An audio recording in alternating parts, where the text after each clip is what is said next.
जो भरा नहीं है भावों से, बहती जिसमें रसधार नहीं। वह हृदय नहीं है, पत्थर है, जिसमें स्वदेश का प्यार नहीं, जिसमें स्वदेश का प्यार नहीं। प्यारे बच्चों, आज की हिंदी कक्षा में आप सभी का बहुत बहुत स्वागत है, अभिनंदन है। मैं पूजा प्रियदर्शनी, आपकी शिक्षिका, आज आपको आपके पाठ्य पुस्तक का प्रथम पाठ पढ़ाने जा रही हूँ। तो बच्चों, अभी अभी आपने मेरे मुख से जो 2 पंक्तियां सुनी हैं, उस पंक्तियों को सुन के आपने सहज ही अनुमान लगा लिया होगा कि वो पंक्तियां देशभक्ति की भावना से ओतप्रोत थी। उन पंक्तियों के माध्यम से कहा गया है कि ऐसा हृदय जिसमें अपने देश के प्रति प्रेम ना हो, निष्ठा ना हो, वह पाषाण के समान है, पत्थर के समान है। तो बच्चों, आज का जो हमारा पाठ है वह इसी देशभक्ति की भावना से ओतप्रोत है।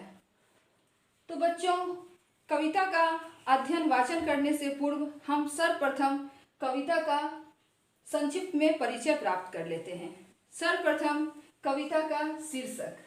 यह कविता आपकी पाठ्य पुस्तक कक्षा 8 की पाठ्य पुस्तक भाषा मंजरी का प्रथम पाठ है, जिसका शीर्षक है पुष्प की अभिलाषा। बच्चों, पुष्प अर्थात फूल या सुमन। पुष्प को हम फूल भी कहते हैं और सुमन भी कहते हैं, और अभिलाषा को हम इच्छा या कामना भी कहते हैं। बच्चों, इससे पूर्व की कक्षाओं में आपने पढ़ा होगा कि समान अर्थ वाले शब्दों को हम समानार्थी शब्द या पर्यायवाची शब्द कहते हैं। तो यहाँ पर आप पुष्प का पर्यायवाची शब्द फूल या सुमन कह सकते हैं, और अभिलाषा का पर्यायवाची या समानार्थी शब्द इच्छा या कामना। सबका अर्थ समान है। और बच्चों, अब इसके रचयिता। तो इसके रचयिता हैं हिंदी साहित्य के श्रेष्ठ, मूर्धन्य, ओजस्वी एवं प्रखर कवि माखनलाल चतुर्वेदी जी। बच्चों, माखनलाल चतुर्वेदी जी ने अपने लेखनी के बल पर हिंदी साहित्य के विभिन्न आयामों को बहुत ही ज्यादा वैभवशाली बनाया है। और इसकी भाषा है सरल खड़ी बोली। सरल खड़ी बोली यानी आम जनमानस को समझ में आने वाली भाषा। शैली प्रतीकात्मक, आत्मपरक तथा भावात्मक। अगर बच्चों आप लोगों ने इस कविता को पढ़ा होगा, वाचन किया होगा, तो देखा होगा कि इस कविता में कवि पुष्प के माध्यम से, फूल के माध्यम से अपने मन के भावों को और साथ ही संपूर्ण भारतवासी के मनोभावों को पुष्प के माध्यम से व्यक्त कर रहे हैं। इसलिए इसकी शैली जो है वो प्रतीकात्मक, आत्मपरक तथा भावात्मक कहलाएगी। और फिर रस। रस वह गुण होता है जिससे कोई भी कविता, कोई भी रचना, काव्य हमारी अंतरात्मा को छूती है।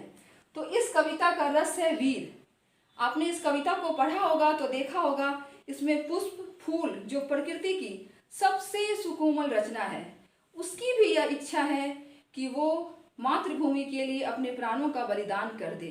तो यह जो वीरता की भावना है, यही है वीर रस। और जहाँ वीर रस होता है वहाँ गुण ओज होता है, और छंद है इसका तुकांत। और इस कविता का संकलन युग चरण नामक काव्य संग्रह में किया गया है। अब आइए बच्चों, इस कविता का हम कुछ शब्दार्थ भी देख लेते हैं। इस कविता के पहले पंक्ति में ही है सुरबाला एक शब्द। तो सुरबाला 2 शब्दों के मेल से बना है, सुर जोड़ बाला। सुर का अर्थ होता है देव और बाला कन्या। तो सुरबाला का अर्थ हो गया देव कन्या। गहना आभूषण सब मृत शरीर, इठलाना अभिमान करना, वनमाली वन का रक्षक, बगीचे की देखभाल करने वाला, जिसे आप अपने आस पड़ोस में भी देखते होंगे। शीश सिर, मातृभूमि जन्मभूमि, पथ रास्ता।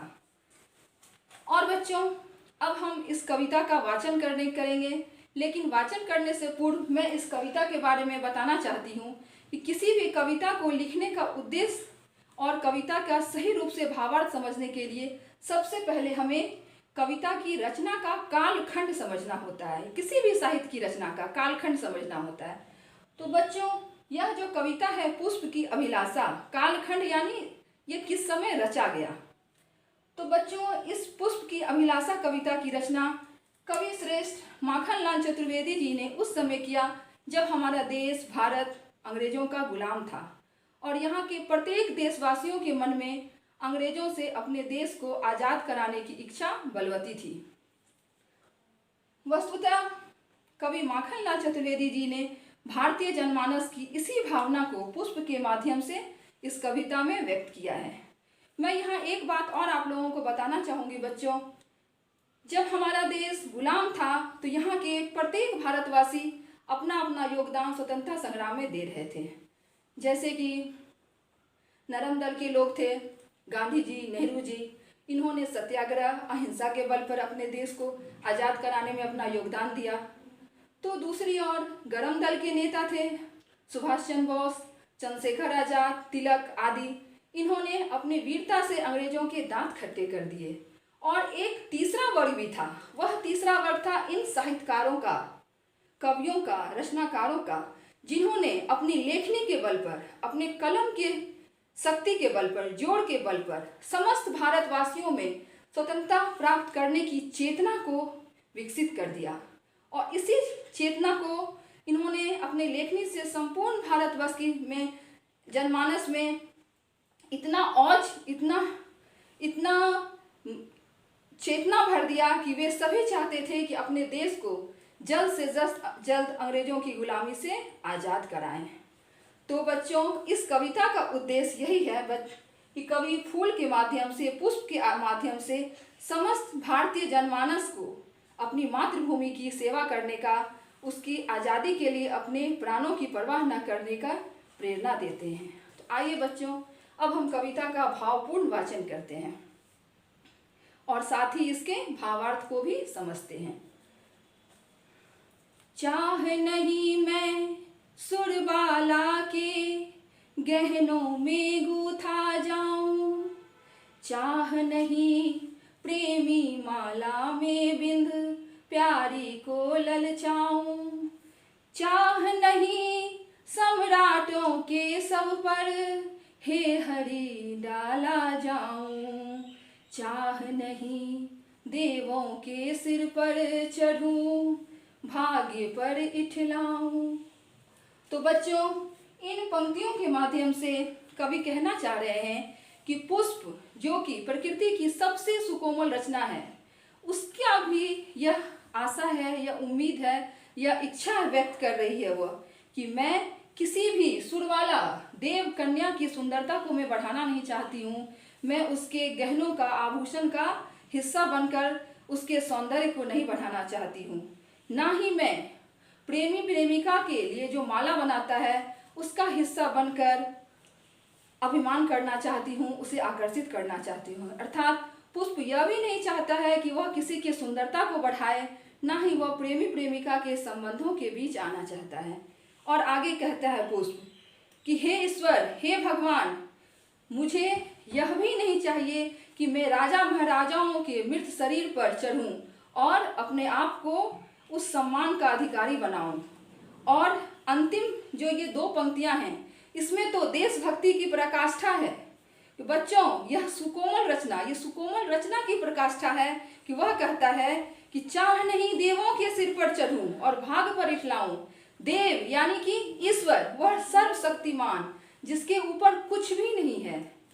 लेकिन यह पुष्प एक प्रकृति की सबसे सुकोमल रचना, वह भी ईश्वर के संपर्क में नहीं आना चाहता है, अपने आप को धन्य नहीं समझना चाहता है ईश्वर के सानिध्य में रह के। जबकि ईश्वर या भगवान के सानिध्य में हर कोई आना चाहता है, हर कोई समझता है कि हम अपना जीवन को सफल बना लें अपने ईश्वर के शरण में जाकर, लेकिन पुष्प यह नहीं चाहता है। तो देखिए बच्चों, फिर पुष्प आखिर चाहता क्या है? पुष्प के माध्यम से कवि यह कौन सी भावना व्यक्त करना चाहते हैं, अब हम इसे आगे की पंक्तियों में देखते हैं। मुझे तोड़ लेना वनमाली, मुझे तोड़ लेना वनमाली, उस पथ पर देना फेंक, मातृभूमि पर शीस चढ़ाने जिस पथ जाए वीर अनेक, मातृभूमि पर शीस चढ़ाने जिस पथ जाए वीर अनेक। तो बच्चों, इन पंक्तियों के माध्यम से पुष्प कहना चाह रहा है, हे वनमाली, हे मेरे रक्षक। वनमाली क्या करते हैं? पुष्प का पालन पोषण करते हैं, बगीचे के प्रत्येक पौधों का देखभाल करते हैं और उसकी रक्षा करते हैं। तो वनमाली जो है वो पुष्प के पालन पोषण करने वाले हैं, उसके रक्षक हैं। इसलिए पुष्प यहाँ समाज की एक बहुत अच्छी, भारतीय समाज की एक बहुत अच्छी परंपरा की ओर यहाँ इशारा करते हुए कवि कहते हैं कि हमारी ये भारतीय परंपरा रहती है कि बच्चे कितने भी आगे बढ़ जाएं, लेकिन बच्चे, हमारे पालन पोषण का यह असर रहता है कि बच्चे अपने जन्म का, अपने कर्म का, अपने जीवन का उत्तरदायित्व अपने माता पिता को देते हैं। तो यह बहुत ही अच्छी एक भारतीय परंपरा की ओर कवि ने यहाँ इशारा किया है कि पुष्प अपने रक्षक, अपने पालन पोषणकर्ता की को कहते हैं कि हे वनमाली, हे मेरे रक्षक, अगर तुम मुझे तोड़ना तो उस रास्ते पर मुझे फेंक देना जिस रास्ते पर हमारे देश के वीर सैनिक अपने प्राणों का बलिदान करने के लिए गुजरे। अगर मैं उनके पाँव के नीचे रौंदा भी जाऊं तो मुझे कोई गम नहीं है, मैं समझूंगी कि मेरा जीवन सफल हो गया, मैं भी तो मातृभूमि के कुछ काम आई। तो यह पुष्प की जो यह इच्छा है वह देशभक्ति की पराकाष्ठा है। तो बच्चों, आप लोगों ने देखा कि पुष्प यानी फूल के माध्यम से कवि श्रेष्ठ माखनलाल चतुर्वेदी जी हम सबों से यह कहना चाहते हैं, वस्तुतः यह संपूर्ण भारतीय जनमानस की मन स्थिति को बताना चाहते हैं। यह कहते हैं कि हमारी जीवन की जो सफलता है, हमारे जीवन की जो श्रेष्ठता है, वह महलों या अपने महलों में ऐशो आराम सुख साधनों में नहीं है और अपने स्वार्थ सिद्धि में नहीं है, बल्कि अगर हमें अपने जीवन को सफल बनाना है, श्रेष्ठ बनाना है, तो हमें अपने देश, अपने समाज के प्रति अपना जो कर्तव्य है, जो उत्तरदायित्व है, उसे भलीभांति पूर्ण करना चाहिए और साथ ही अपने देश की मान सम्मान की रक्षा के लिए अपने प्राणों की अगर आहुति भी देनी पड़े तो उसके लिए हमेशा सजग रहना चाहिए, तैयार रहना चाहिए। वस्तुतः कवि इस कविता के माध्यम से हमें मातृभूमि की सेवा करने के लिए प्रेरित कर रहे हैं। तो बच्चों, मैं उम्मीद करती हूँ कि आप लोगों ने इस कविता का आशय भली भांति समझा होगा। तो आप इसे अपने से अपने शब्दों में इसका भावार्थ लिखने का प्रयास करेंगे और अगली कक्षा में मैं आप लोगों को इसका प्रश्न उत्तर करवाऊंगी। तब तक के लिए आप सदा खुश रहें, प्रसन्न रहें और स्वस्थ रहें। धन्यवाद।